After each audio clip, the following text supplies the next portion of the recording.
Saudara Riza Abdul Wahid, Council Representative, IBIM, distinguished speakers,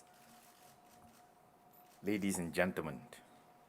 It is my pleasure to be here today to speak at the Global Islamic Finance Forum 2016. The forum, which was conceived in 2007, has now become a hallmark event for the Islamic finance industry, where the best minds and leaders of the industry come together to address the issues, opportunities, and imperatives that are shaping the current and future path of Islamic finance. The fact that this event has attracted more than 1,000 participants from all over the world is a testament to the growing global significance of the industry. Today, Islamic finance is one of the fastest growing segments of the financial industry in many parts of the world.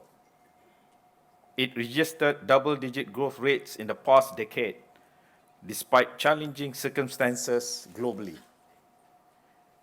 Its reach and influence has expanded beyond the traditional Islamic markets, with increasingly strong footholds in banking, takaful, and the capital markets. Global sukuk issuances, for instance,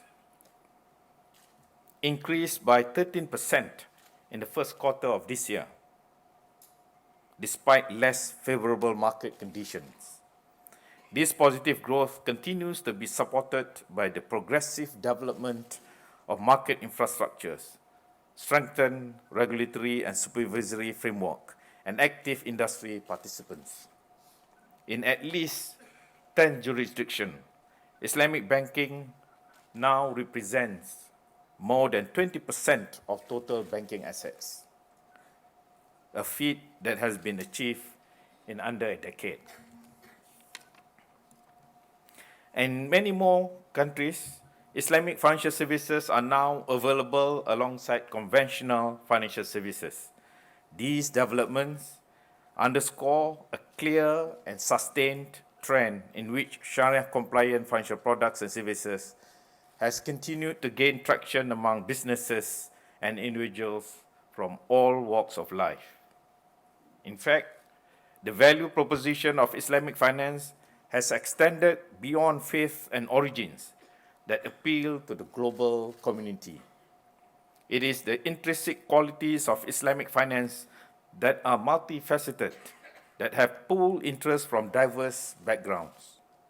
At the core of Islamic finance lies virtues that encompass both moral and commercial aspects in deriving potential solution for economic and financial stability. The values and principles that Islamic finance carry have opened new pathways towards achieving economic prosperity while safeguarding the interests of the public. What used to be a novel idea has become mainstream. Indeed, Islamic finance is for all. Ladies and gentlemen, in Malaysia, effort led by the central bank to develop Islamic finance spans over 3 decades. The invaluable contribution by earlier governors of the central bank laid the foundation for the development of an international Islamic financial center in Malaysia, serving both global and domestic demand. Their visionary leadership in this journey not only ensured that our fundamentals were strong, the previous governors had significantly raised the global profile of Islamic finance, with Malaysia setting an example that would encourage development in other countries. In the early 1980s, Governor Abdul Aziz Taha has laid down the foundation for the establishment of the first Islamic bank and the issuance of the first government sukuk. The dual financial system that we see in Malaysia today is the realization of the vision framed by Governor Jaafar Hussain way back in 1990. From there on, we continued to advance on many fronts. including the establishment of the Sharia Advisory Council under the leadership of Governor Ahmad Muhammad Dawn. Significant milestones were achieved with Governor Zeti at the helm of the central bank. During this period, Islamic finance morphed from a niche segment into the financial mainstream and from a largely domestic-centric focus to one of global relevance. In particular, her immense contribution have enabled us to achieve much more to expand the frontiers of Islamic finance as a global community. I wanted to take this opportunity today to acknowledge their tremendous contribution. Moving forward, the bank will continue to build upon this foundation in making advancements that will further strengthen the industry's growth trajectory. In the same way that past efforts have delivered solid growth in the industry and significantly enhanced Islamic finance potential for future growth, our present action will largely determine the future prospect of our industry. As was the case in the past, we will continue to require innovative solutions and collaborative strategies to take Islamic finance to the next level of achievement. Positive transformation is taking place around us. It will continue to pave the way for new growth, opportunities for the industry, and collectively we need to understand this development and leverage on them to advance economic and social goals and manage the attendant risks. Ladies and gentlemen, today I would like to touch on three issues: the rise of fintech and its impact on Islamic finance, the growing importance of responsible, inclusive, and sustainable finance, and the precondition necessary to sustain a value-based financial system. One of the most significant transformational developments of our era is the technological revolution. More specifically, the fintech revolution was made possible by the maturing social, mobile, and cloud technologies.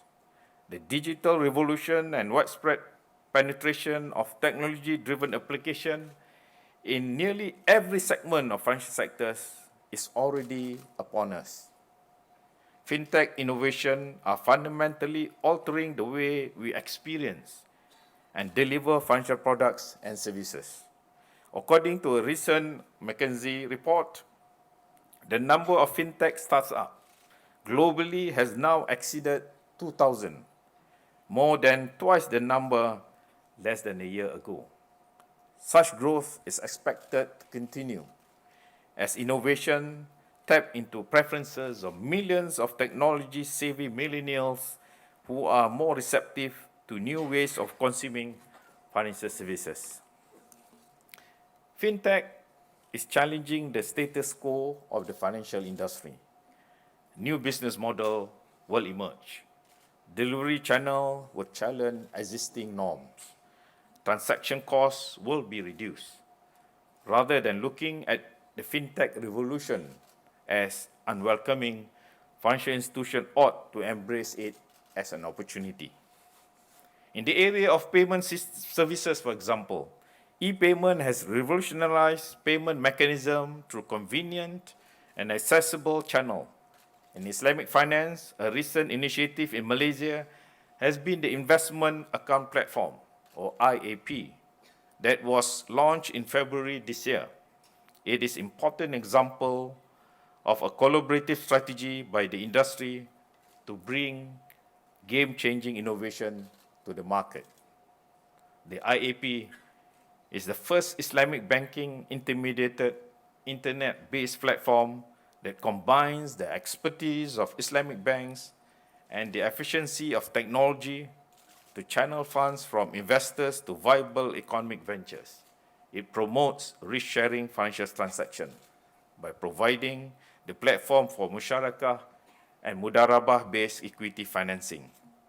This platform has strong prospects to support cross-border investment and the increased global connectivity through the participation of banks worldwide. The potential impact of such technological disruption is significant. An estimated 10 to 40% of overall banking revenues could be at risk by 2025 due to fintech innovation outside the banking industry. They are able to achieve a significant pricing advantage. In Islamic finance, for instance, like the investment account platform in Malaysia, fintech has immense potential to be the next game changer. It offers opportunities for industry players to radically transform operational models by adopting digitization strategies that will be able to deliver much greater scale and alternatively a high degree of specialization.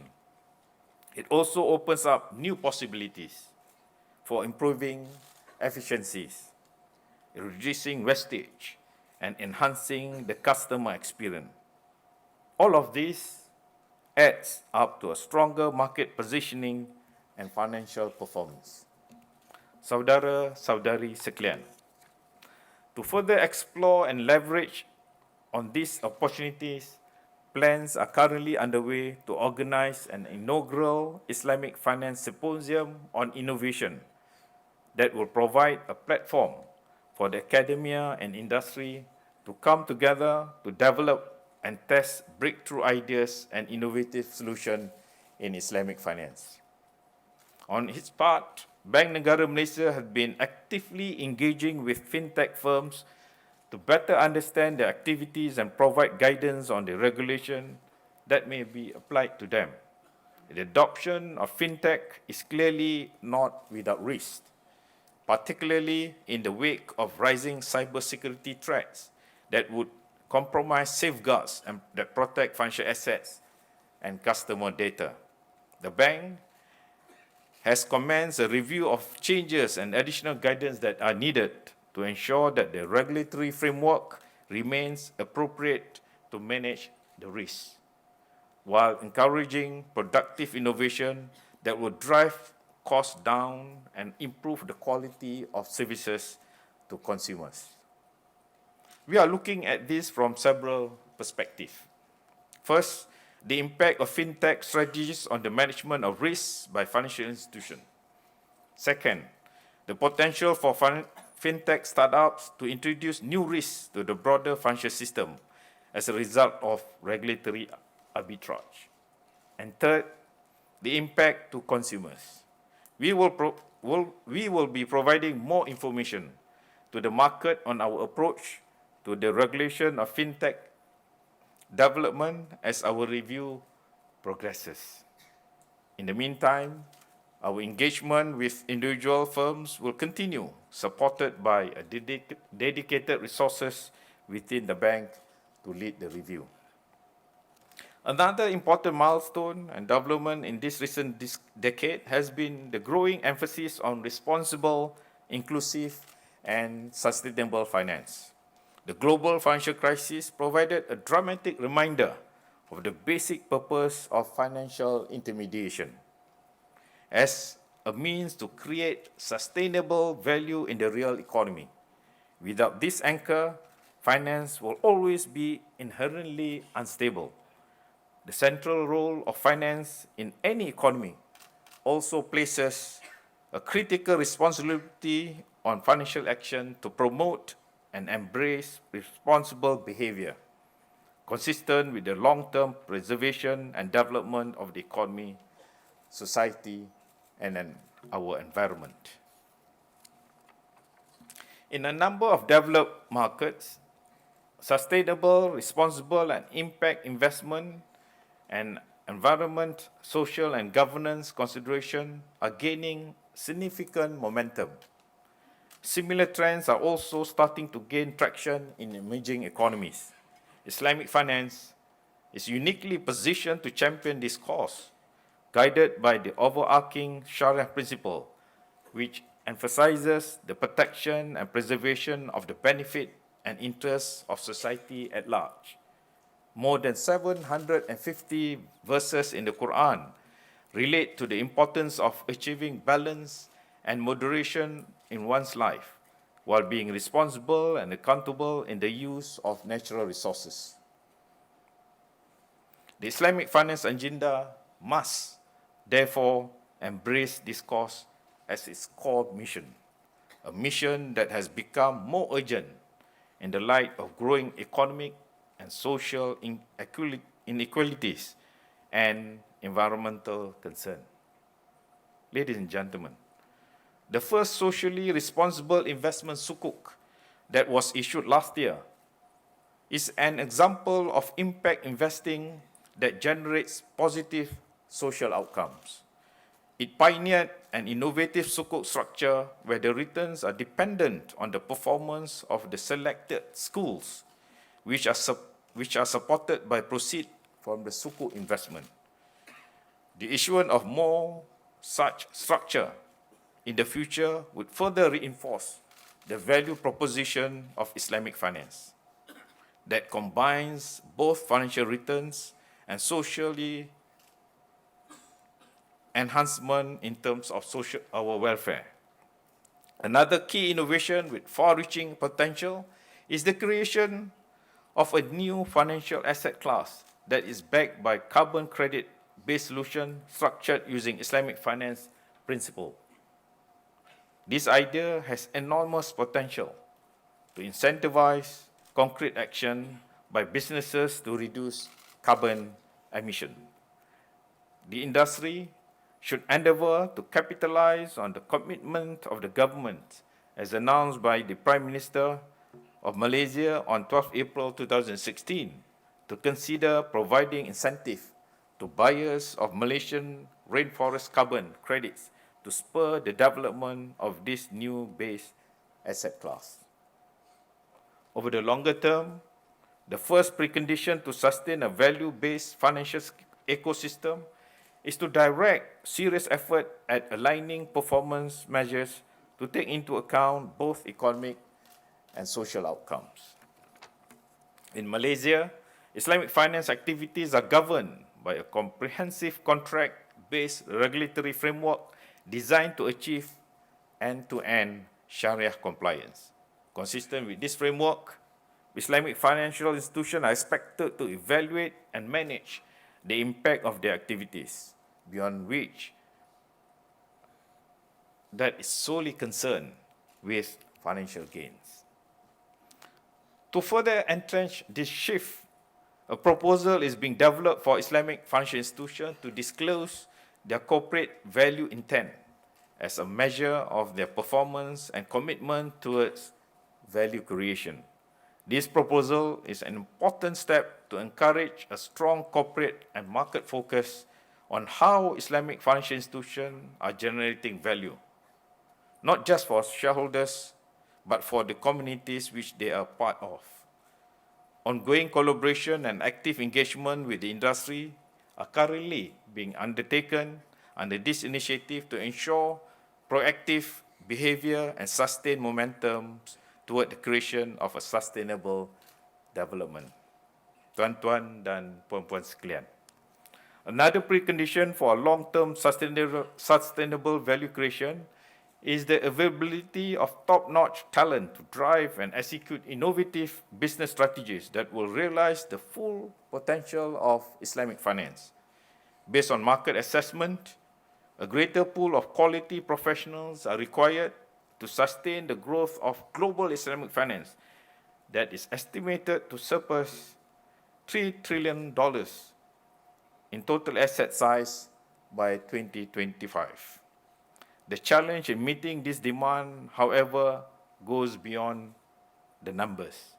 The next phase of growth and development of Islamic finance calls for a deep talent pool that not only has a strong foundation in the application of Islamic finance principle, but also the much broader set of competencies required to use those applications effectively to provide and implement solutions to real-world problems.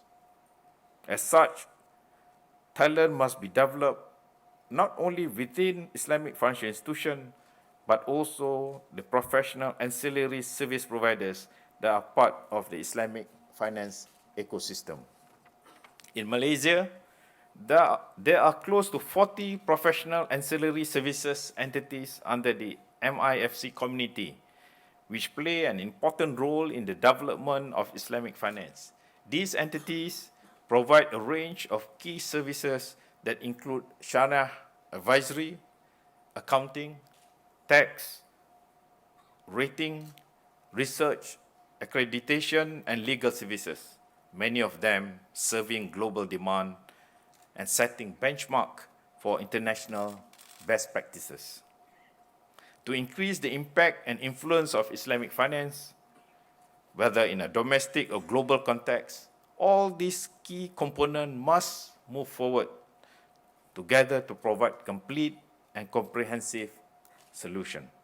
This is also critically important to reduce risks inherent in any innovative venture, where progress on one front without the other is more likely to invite problems.